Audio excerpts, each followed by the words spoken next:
Okay, well, we're here today with Professor Yong Zhao. I'm in Sydney, Yong is in Oregon, and I guess the wonders of modern technology mean that we can have these conversations, vital conversations around the world, and our intention in this particular conversation is to ultimately encourage people to think through what might work well in terms of the remote online learning environment. In Sydney, one of the things that's starting to happen, and I can pick it up on social media, is that the teachers who have been, I guess, pushed or have jumped headfirst into online learning without really any experience beforehand. They might be familiar with Google Docs, they might be familiar with different software, but in being thrown into the deep end within about 1 or 2 weeks, there's a lot of struggle. There's burnout starting to happen because people seem to be trying to replicate online with the use of tools such as Zoom or Google Hangouts or whatever else, the existing timetable for the school. And I can see already that we need to almost do an intervention there, because it's a little bit like they've been using technology to throw themselves backwards into an older paradigm. What's your take on that? Well, Stephen, I think that's actually to be expected. It's it's a lot of anxiety, to say just to begin with. I think it's honestly, just from a psychological perspective, it might be just very unhealthy to put teachers, students during such time to so quickly convert into something which they have not been used to anyway. Maybe we should, honestly, I think government should probably have thought a little bit more, maybe give them a week to just adjust to a new lifestyle. All the normalcy has been shattered. That's itself adds to a lot of anxiety. I think a lot of burdens, because teachers, are human beings. They have a lot of work to do. I know that's not the question you asked me to answer, but I just want to add that I think we need to understand the human side of education, the institutional part, that how we affect our people, which actually, you think about online education, we really have to think about why do we rush? I don't know about Australia. I know other countries have been rushed to this one, convert so quickly. I think maybe it's not so much that we believe it can teach something, but rather it is to pretend we're still carrying on education as normal. And I would like to say, so you got students pretend and they cooperate to learn. The parents pretend that we go to school. I think you force teachers pretend they're teaching. And I think, that the pretense may be important to give families and society a sense of normalcy, but it is not normal. So that we need to accept that. And then the second thing that pushes us to think, I think where you and I want to talk more about is this is not redoing school online, but this is a great opportunity for us to sit down to rethink actually how we teach and how we learn, to recreate a new learning environment. I think it might be more useful if I were a school leader right now to hold meetings of teachers, parents, staff, and students together every day. Just talk, how would you like to teach? How would we like to do this differently? With something more innovative, more engaging, a conversation we never used to have before. And now maybe it's time to do that. Yeah, you make some very interesting comments there. I know that there's almost a panic urgency when I hear our government talk about the need for kids to move online and not to lose the rhythm, not to lose the beat. And I think, okay, exactly the same as you. What's the panic? The world's not going to go backwards if we have 3 days of total non-online learning, to give the teachers that little bit of space to even think through what's going on.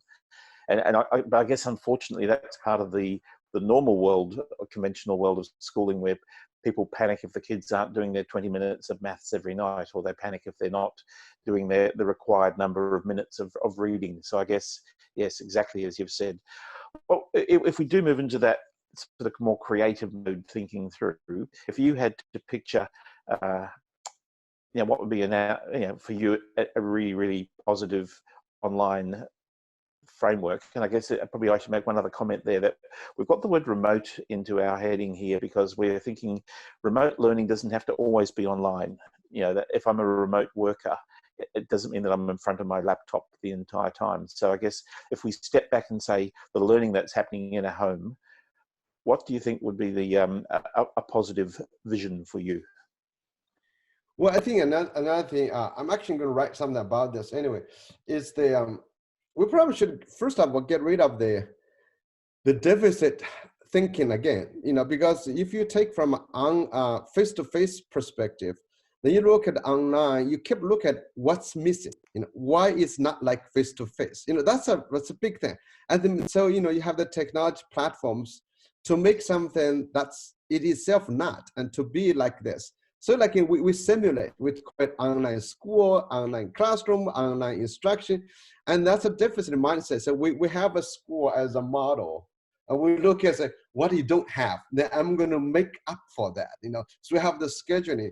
So maybe abandon that, to look at what actually this remote learning affords us. I look at the strength of this. For example, kids at home.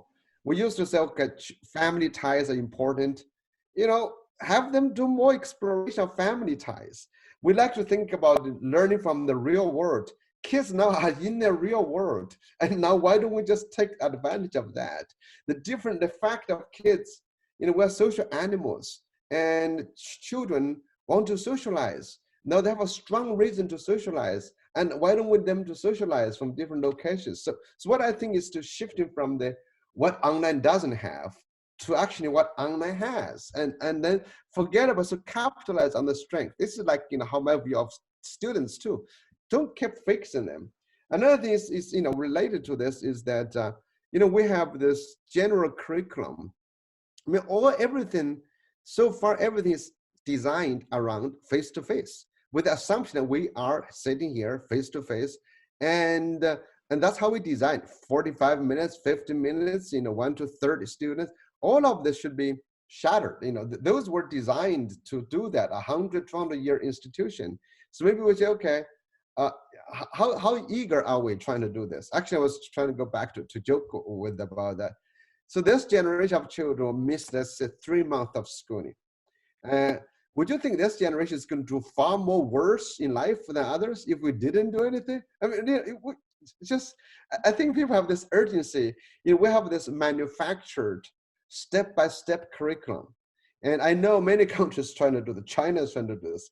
If we didn't finish this 1 year, I mean, are they really going to suffer that much?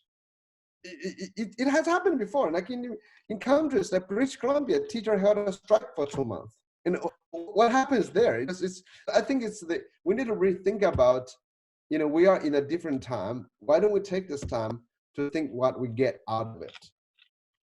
So we have a double problem, don't we? We have the issue of the governments and education authorities not having visited the issue of what should they be doing in a normal context, now colliding with the issue of having been thrown online. So as you just said, yeah, there's a very, very strong convergence of two issues there. And I guess probably let's explore for a second. If you had the opportunity to speak directly to the education minister of a country, what would be 1 or 2 pearls of wisdom that you would give them directly right now? Well, if I were at this moment, given what we're doing, I would first of all start a statewide or nationwide from the system, a system-wide dialogue about what education is really about. What is, well, just think about this, the function of schools. What do we need schools as they are? Because as schools perform a lot more functions. To re-examine, to separate other social functions of schools from simple education, and to rethink, if we were just simply deliver education, what would it mean? Because I think a lot of times, as a system level, policymakers have too many goals to achieve through schooling. The babysitting. Now we started to find the babysitting is a huge function of schooling, and then of course the U.S. and I'm sure in Australia and other places distributing free meals to poor kids. That's another thing. And clinic, little health clinic. You look. So I think we have so many functions of schools now. Actually, this is the time. Perhaps it's an unfortunate time, but for us to recognize schools do so much more than learning, than education. but all of them is wrapped around the idea called learning, so I think maybe we can separate that. We can reanalyze the functions. So that's the first thing I would say. Has a massive conversation. People have nothing else to do to engage in some productive conversation about what our education system is about and what can we do. If we were to redesign this, what would this become? And the second thing I really think is to begin to reflect, as some schools have been doing this. Do we absolutely have to teach everything we think we should be teaching? And so we've started a conversation like this called Silver Lining for Learning. That's broadcast every Saturday in afternoon with a bunch of us. So we invited some guests. One of the guests is coming from Hong Kong for this Saturday. She's reflecting a lot in the primary school. She said a lot of us, we discovered we really did not have to teach everything we thought we were teaching. Kids were not learning everything we taught them anyway. So can we come back to say, what's the essential part? What's the fluff? And have a good conversation, go through this curriculum and use this time to engage in some more productive work rather than rushing to cover the curriculum as we think should be covered. Yeah, okay. Now, I'll throw in a bit of a contentious one here. Some countries have managed to throw out their examination system overnight. That's not happened in every country. I know that in Australia, the national testing program got thrown out, but not the final year exams yet going through. I know that in the UK, they've stopped the national exams for this year. How do we persuade politicians to not go backwards? They've made this drastic step based on the urgency and the mental health of the kids right now. What do we have to say to persuade them to see that they don't need to go back to national testing? Well, I don't know what you can convince them. I mean, in the US, definitely, you look at the college admissions, and many of them definitely for this year are dropping testing, and some of them is doing a 3-year pilot. And already there were thousands of universities who were not taking that anyway. I think in Australia, in other countries, is that if they could recognize, the fear that if we didn't do this, there would be so much damage. If they couldn't, if they would recognize, see, we didn't do it, and kids are fine. I think that would be at least alleviate that to say, because Stephen, that in this field, people always argue about how necessary it is to assess, and it is to measure, it is to do this, and as if we didn't do this, the whole world would collapse. So first of all, they forgot. You had a good system before NAPLAN was introduced. That was fine. You survived. You were prosperous. You were fine. And now suddenly, with the end of NAPLAN for this year, the world goes on. So why would you do that? That's what it's. So I think it's just practical, consequential discussions like that, and you can say how much money you actually have saved. And would you put the money somewhere else? Yeah, well, I think that economic argument is going to become the strongest one, because if governments are spending money everywhere at the moment in packages to support the economy, then they're going to have a look for how do they save money, and obviously a national examination system. That's where I would think.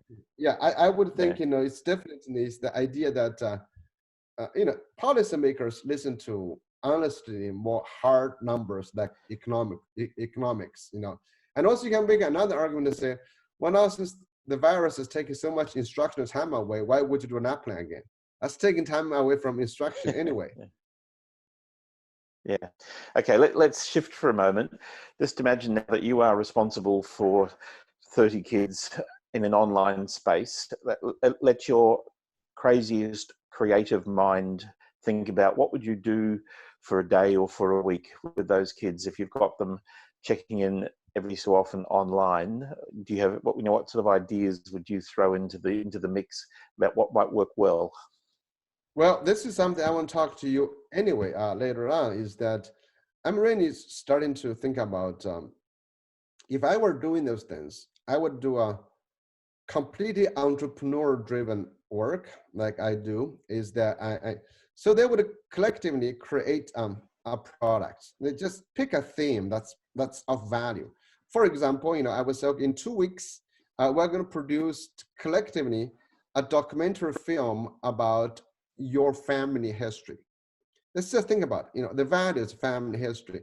Then you would send out each day to say, okay, and discussing about the themes, and then kids would go to film, then come back to debate and what to include, what not to include, to learn to edit together, to cook, to script together. People suddenly become on a research theme all the time.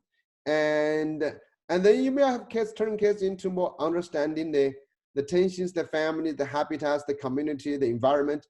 I think just have them out there to do a lot more research, checking back, and then collaborate. And you would just be the person to provide feedback, provide resources, facilitate the process. So there's nothing taught, but there's a lot learned. Yeah, that's probably we're on similar mind track there. I mean, one of the things I've suggested to the team in Barcelona is that why not every so often allow the kids in groups to organize a virtual excursion tour day. They can go anywhere in the world. Get them to work out where they would like to go, what they would like to visit, and then do it. And I guess create mental space for the teachers to be thinking through other creative ideas. But I think it's that sort of exploration we're going to have to sort of quite rapidly now prototype and suggest to people who otherwise think that they actually have to have a timetable and a schedule. I think it's that the open-ended exploration of different software that's already existing is probably the direction that I would go. Okay, just as we wrap up then, if you had to say anything to parents, what would be your encouragement to parents right at this time? What should be the number one priority for parents, do you think? Well, if I were parents, I would like to, perhaps the number one thing is to make sure kids are not judged by how well they do with schoolwork. I think to not be so anxious about that they're not going to school, they're not learning, covering the school subject. I think use this time to understand your children better. You're together, and to really build some good relationships. I think to learn to live together, to model some productive activities at home. Another thing that I've been exploring is that how adults today engage in haphazardly, honestly, in social life online, but that's never been a model for our children. So our children have a hard time, some of them, they are in a new space called a social media or a virtual world online. I think our adults can try to understand each other a little bit. Somehow we think that's a bizarre space we don't share. And maybe this is a time to think of how do we construct a physical and a virtual world, social relationships together. I think it's getting to know your children as children, not as students of a school. Okay, lots of wisdom there, and we really appreciate your time today, and thank you for your contributions to this dialogue. And hopefully, as we've got, I guess, some challenges for people to think through and how they might redirect not only their own work but also the work of their colleagues and their thinking. So, thank you very much.